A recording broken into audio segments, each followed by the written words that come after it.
Analisa singkat saham Pakuan Jati dari sektor konstruksi. Di sini saham Pakuan Jati sudah tembus dari kotak area konsolidasinya di harga 500 sampai harga 565. Mulai dari bulan Desember ke bulan Maret itu kan dia konsolidasi di daerah kotak ungu ini. Nah, sempat breakout dari area konsolidasinya, tapi masih tertahan resisten di daerah 600. Di bulan Maret juga masih tertahan resisten di bulan 600. Jadi di sini kan berarti ada pola seperti gunung ini kan, seperti Batam. Nah, oke. Selanjutnya di tanggal 8 Maret ini juga Pakuan itu berhasil rebound di area resisten bagian atas area konsolidasi. Nah, dari sini saya simpulkan bahwa Pakuan Jati ini telah valid kapan handle-nya. Karena apa? Dia sempat di bulan Januari dia sempat mau menembus ke 600 atau 595 tapi tidak berhasil tembus. Selanjutnya mau mencoba breakout lagi di tanggal 1 Maret, dia tidak berhasil tembus, dan yang buat semakin valid itu dia berhasil rebound di area resisten tempat dia konsolidasi, atau saya gambarkan garisnya.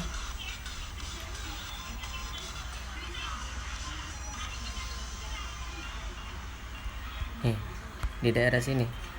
Ini kan ada garis ungu. Nah, ini garis hitam. Dia berhasil rebound di area sini.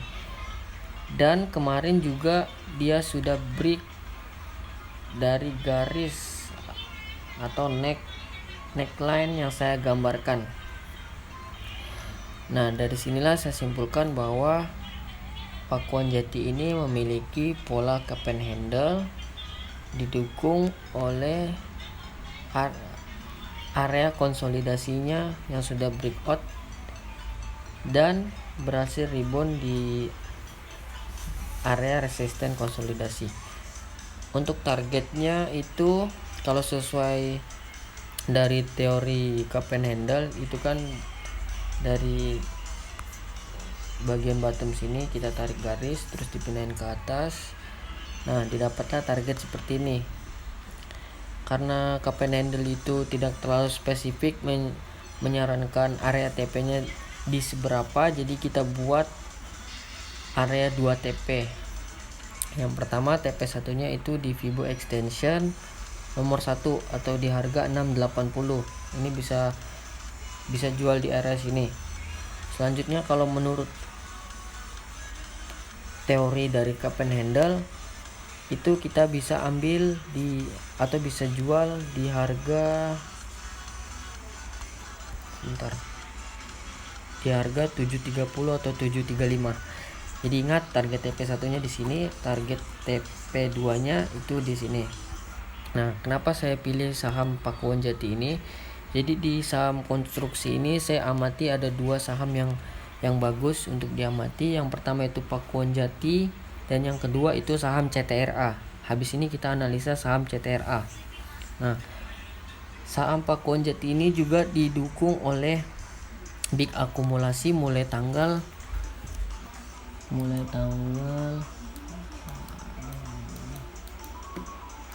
sebentar saya cek.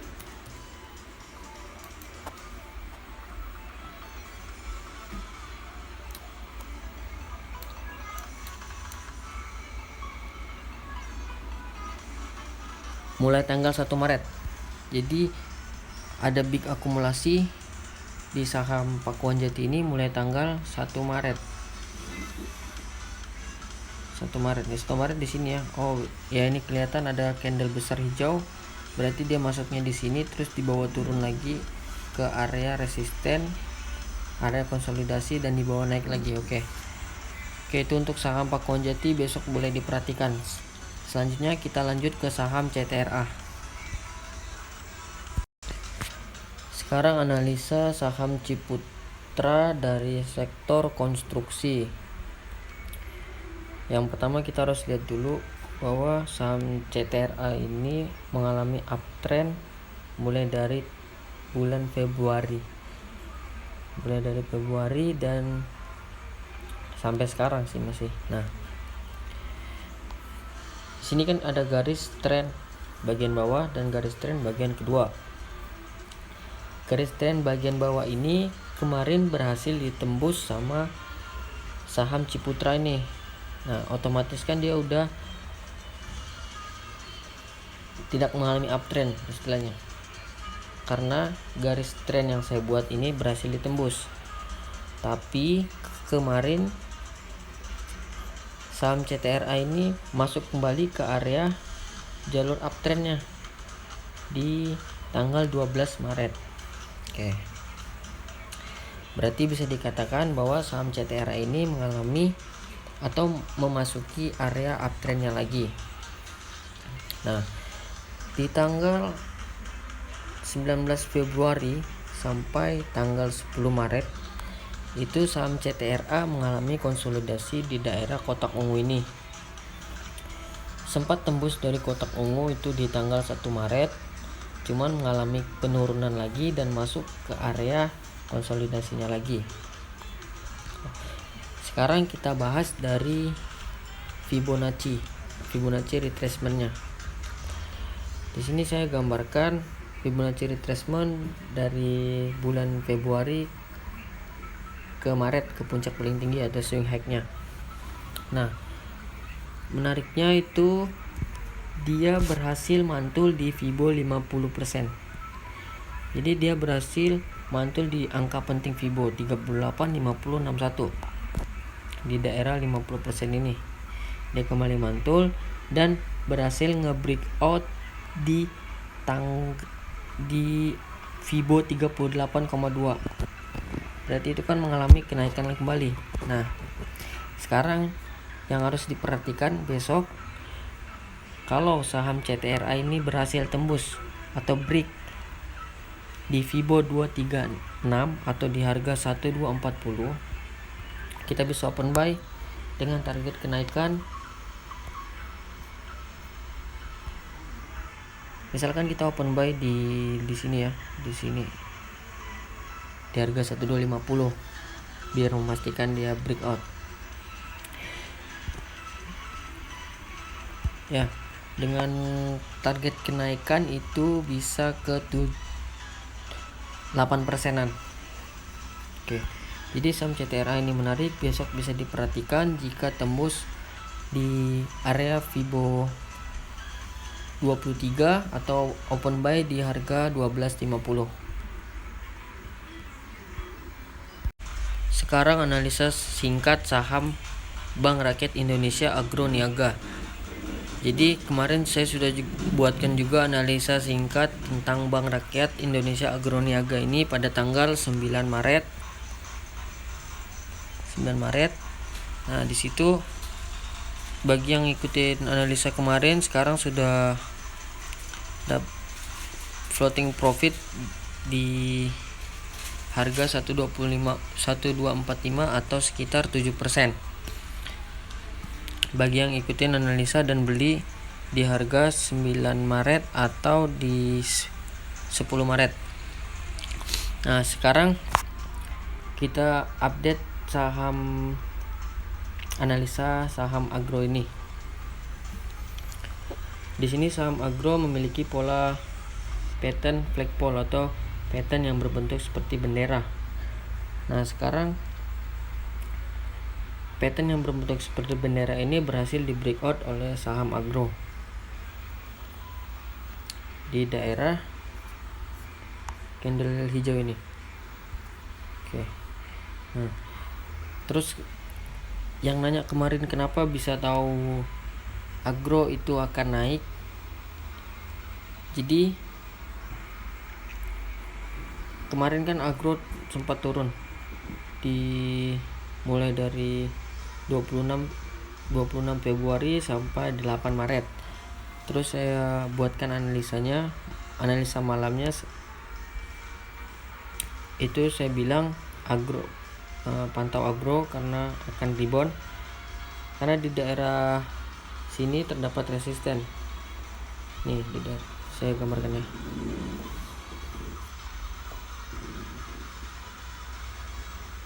Nih, ini kan ada garis hitam nih, garis hitam. Nah, di sini kan awalnya itu support buat yang bagian sini, terus ini resistennya sini. Nah, di tanggal 16 Februari sampai tanggal 19 Februari itu kan candle-candlenya berusaha menembus resisten yang bagian sini. Nah, di tanggal 22 Februarinya itu berhasil tembus. Jadi garis yang ini menjadi support, yang awalnya resisten menjadi support. Bisa dikatakan ini support kuatnya. Jadi saya buat garisnya panjang seperti ini. Nah, terus resistennya kan di bagian atas nih, udah tahu semua kan. Terus dia mengalami penurunan. Malamnya saya buatkan analisa bahwa agro akan rebound, dan terbukti rebound. Sekarang sudah floating profit sekitar 7% bagi yang beli di harga 9 Maret atau di harga postingan yang saya buatkan.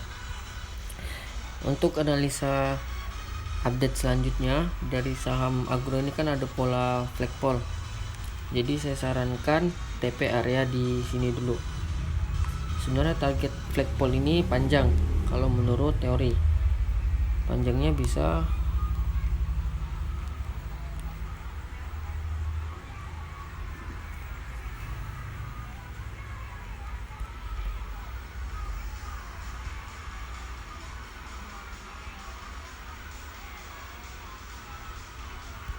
ya kira-kira seperti ini ya panjangnya. Kalau menurut teori flagpole itu targetnya itu di harga 1.700. Nah, ini tepat ada di dekat resistennya all time high agro. Oke. Berarti dapat disimpulkan kita bisa ambil target TP1 di sini dan target TP2 di sini. Oke. Untuk yang kemarin beli bisa hold atau jual, atau kalau yakin bisa cicil terus di daerah kotak hitam ini atau area sini.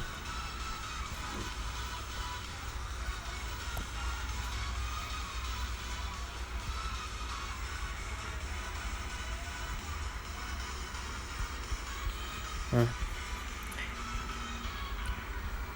ini kan pasti nanti dia kalau udah nyampe di kotak ungu yang pertama ini, dia mengalami penurunan sedikit, koreksi sedikit. Nah, itu bisa manfaatkan cicil di sini karena potensi bank agro ini juga akan menuju ke digital. Jadi untuk growth investor ini bisa diperhatikan.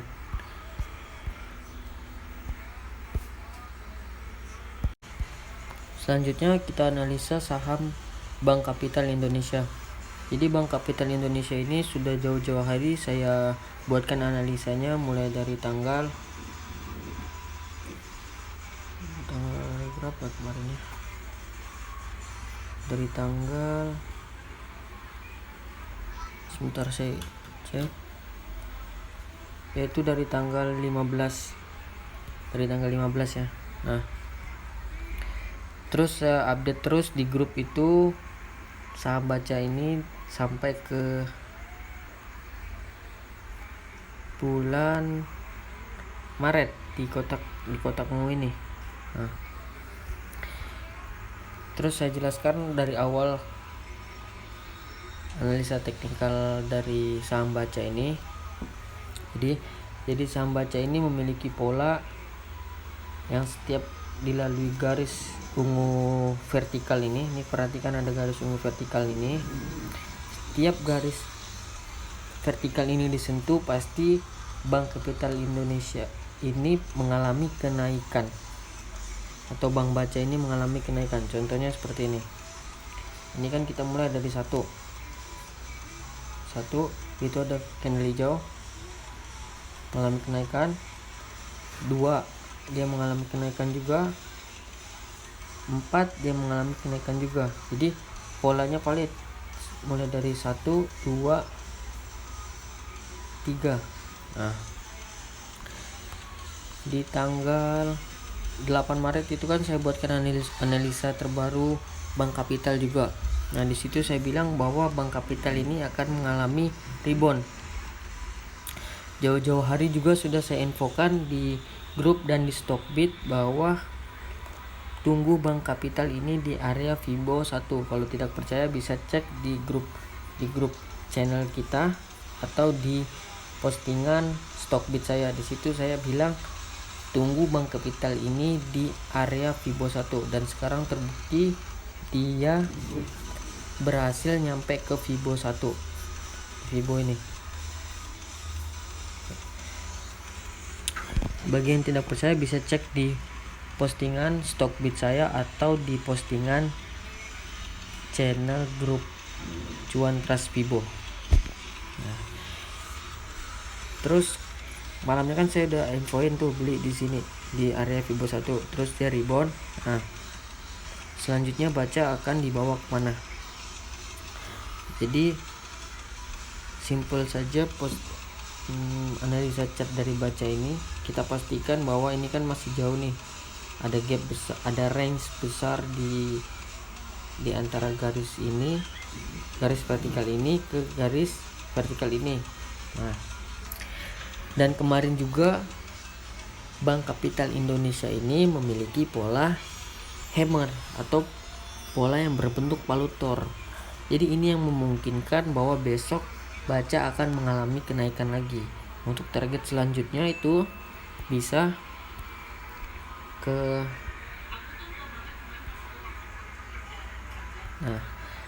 bisa ambil target harga di daerah 825. Ini target tipe 1 nya nih. Tapi sebentar. Oh ya.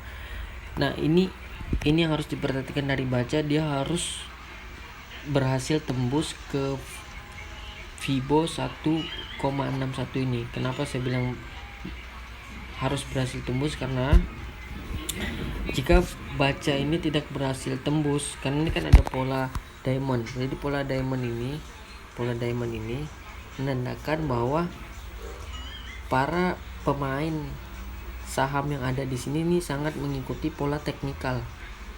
Di seperti itulah. Intinya belajar aja lah, cari aja di internet itu pola diamond, pattern diamond gitu. Pattern diamond bottom. Nah, jadi ini kan di Fibo 1,6 ini dibuat garis, terbentuk garis kan. Nah, dilihat juga pada candle ini itu tidak berusaha menembus Fibo 1,6 ini. Itu menandakan bahwa ini ada resisten yang sangat kuat. Oke. Jadi untuk besok ini kemungkinan baca akan mengalami kenaikan karena ada candle yang berbentuk palutor sangat bagus, tidak ada nose-nya di bagian atas, dan baca harus tembus ke dari 825. Oke, biar dia bisa mengalami pola seperti yang kemarin.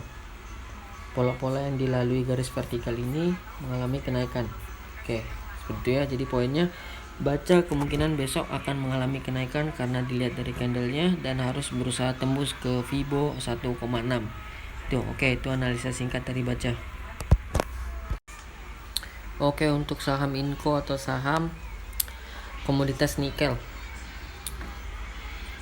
analisa ini bisa dipakai di chart Antam juga atau Inco. Jadi perhatikan saja kata-kata saya. Jadi dua saham ini kurang menarik, hindari dulu saham Inco dan saham Antam. Kenapa saya bisa bilang begitu? Karena dari chartnya saja sudah kurang menarik. Itu seperti kita menangkap pisau jatuh. Walaupun volume belinya kemarin besar dan mengalami kenaikan sekitar 2,43%, itu kan Antam dan Inco berhasil mengalami kenaikan. Nah, jadi menurut saya hindari dulu saham seperti Inco atau Antam ini. Dilihat dari bandarmologi juga, saham Inco ini walaupun ada pembelian besar, tapi dari screening bandarmologi saya itu banyak yang buang. Jadi hindari dulu saham Inco atau saham-saham Antam. Dan yang terakhir ini saham Medco Energi Internasional atau sahamnya MEDC. Oke, saham MEDC ini sudah mengalami setway yang cukup lama, mulai dari tanggal Februari sampai tanggal 12 Maret kemarin. Nah, solusinya untuk saham MECT ini tidak ada yang menarik dari segi analisa teknikal karena dia cenderung sideways. Namun dari bandarmologi ini terlihat sejak 3 hari kemarin Bandar melakukan akumulasi. Berarti dari 3 hari kemarin itu di tanggal 8 sampai 9 Maret itu mengalami akumulasi yang lumayan cukup besar. Namun dari analisa teknikalnya ya seperti saya katakan tadi, dari saham Medco Energi ini kurang menarik. Nah, terus menariknya kapan? Menariknya itu ketika saham MACD ini berhasil. Ini kayak gini kan. Nih. Jadi saham Medco Energi ini kan mengalami sideways nih di kotak ungu yang besar. Nah, tapi mulai dari tanggal 3 Maret sampai tanggal 12 Maret sideways-nya semakin kecil. Nah, ini menandakan akan adanya fase-fase breakout dari area konsolidasi saham MACD ini. Nah, menariknya itu ketika saham MACD ini berhasil tembus di daerah ini, saya gambarkan daerah sini ya. Nah, ini daerah sini. Terus untuk target TP nya itu bisa di daerah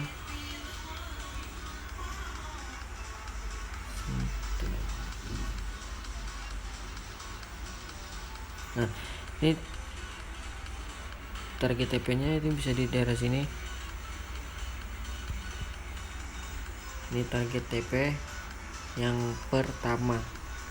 Nah, kenapa saya tidak berikan rekomendasi target TP kedua? Karena saham Medco Energi ini sekali lagi tidak ada yang menarik dari segi analisa teknikal karena cenderung sideways. Jadi tunggu saja dia mengalami breakout di dalam kotak konsolidasi ini dengan target TP di harga 705. Oke.